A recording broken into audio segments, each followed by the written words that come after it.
Here I have Xiaomi Redmi Note 9 Pro Max, and today I'm going to show you how to perform factory reset operation on this device to remove screen lock from it. In case if you set yourself a pattern, pin or password and you forget it.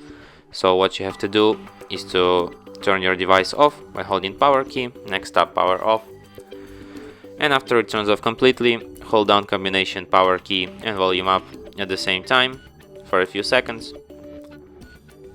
After the screen turns on, you can release power key and keep holding volume up. After you enter this kind of menu, here you have to navigate to the second option using volume keys, and then select it with power key, and then select wipe all data here, and then confirm.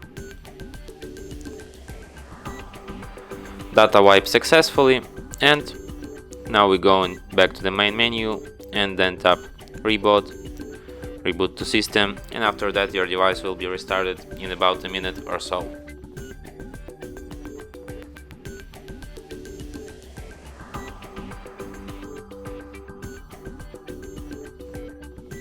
And that's it.